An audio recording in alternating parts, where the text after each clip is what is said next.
ಹೊಸತನಕ್ಕೆ ನಾವು ರೆಡಿ ಇಲ್ಲ. ಅದಕ್ಕೆ ಅರ್ಥ ಒಂದು ವಿಚಾರವನ್ನು ಹೇಳಬೇಕಾಗತ್ತೆ. ಅದನ್ನು ಗಾಬರಿ ಆಗೋದು, ತಪ್ಪಾಗಿ ತಿಳ್ಕೊಳ್ಳೋದು ಬೇಡ. ವಿಷಯ ಹೇಳಿದ್ದನ್ನು ಏನಂದರೆ, ಅದು ಸಾಧ್ಯನಾ, ನೀವು ಹೇಳ್ಬಿಡ್ತೀರಾ, ಅದು ಆಗತ್ತಾ ಅನ್ನೋ ಪ್ರಶ್ನೆ ಬರುತ್ತೆ ನಿಮಗೆಲ್ಲ.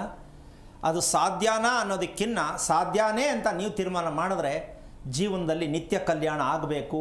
ಮದುವೆ ಅಂತಕ್ಕಂಥದ್ದು ಯಾವತ್ತೋ ಒಂದು ಯಾರೋ ಹೇಳಿದ್ರು, ಯಾರೋ ಮಾಡಿದ್ರು ಅಂತ ಹೇಳಿ ಮದುವೆ ಮಾಡ್ಕೊಳ್ಳೋದಲ್ಲ. ಪ್ರತಿದಿನ ಗಂಡು ಹೆಣ್ಣು ಮದುವೆ ಮಾಡ್ಕೊಂಡಂಥ ಗಂಡ ಹೆಂಡತಿ ಹೊಸತನವಾಗೇ ಇರಬೇಕು ಅಂದರೆ ಈ ಸತ್ಯವನ್ನು ತಿಳ್ಕೊಬೇಕಾಗತ್ತೆ. ಏನಪ್ಪ ಅಂದರೆ, ಮೊದಲನೇ ಫಾರ್ಮುಲಾ, 25 ವರ್ಷದ ಮೇಲ್ಪಟ್ಟು ಯಾವ ಕಾರಣಕ್ಕೂ ಮದುವೆ ಮಗು ಮಾಡಿಕೊಂಡ್ರೆ ಅವರು ಸತ್ತಿದ್ದಾರೆ ಅಂತ.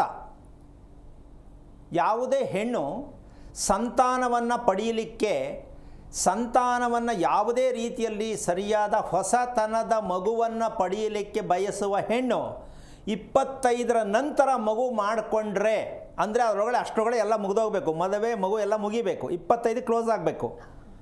ಈಗೆಲ್ಲ ಆಗ್ತಾ ಇದೆಯಪ್ಪ, 30 ಆದರೂ ಇನ್ನೂ ಹುಡುಕ್ತಾನೇ ಇದ್ದಾರೆ, ಸಟ್ಟಿಂಗ್ ಆಗಿಲ್ಲ ಅಂತ. ಏನು ಮಾಡೋಣ ಈಗ? ಸಟ್ ಆಗಲ್ಲ ಅದು. 25ರ ಮೇಲೆ ಮದುವೆ ಮಾಡ್ಕೊಳ್ಳೋದು ಎಷ್ಟು ಮಟ್ಟಿಗಿದೆ ಅಂದರೆ, ಇದಕ್ಕೆ ಒಂದು ಪದ ಬಳಸಬೇಕಾಗತ್ತೆ. ಇಲ್ಲಿ ಮದುವೆಯ ಸಂಸಾರದ ರಹಸ್ಯ ಅತಿ ಮುಖ್ಯವಾಗಿ ಮೆಡಿಟೇಷನ್. ಈ ಮೆಡಿಟೇಷನ್ ಅಂತಕ್ಕಂತಹ ಒಂದು ವಿಚಾರ, ಮದುವೆಯ ಮೂಲಾರ್ಥ ಮೆಡಿಟೇಷನ್. ಈ ಸತ್ಯವನ್ನು ನಾವು ಮದುವೆ ಅಂತಕ್ಕಂತಹ ಒಂದು ಲೆಕ್ಕಾಚಾರಕ್ಕೆ ನಾವು ಸಿದ್ಧತೆ ಆಗಿರಬೇಕಾದದ್ದು ಮೆಡಿಕೇಷನ್.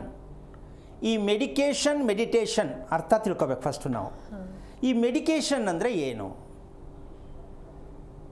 ಫುಲ್ ಬ್ಯುಸಿಯಪ್ಪ, ನಾನು ಯಾವಾಗ ಆ್ಯಕ್ಟಿವ್ ಆಗೇ ಇರ್ತೀನಿ, ಸದಾ ಚಟುವಟಿಕೆಯಿಂದ ಕೂಡಿರ್ತಕ್ಕಂಥದ್ದಕ್ಕೆ ಮೆಡಿಕೇಷನ್.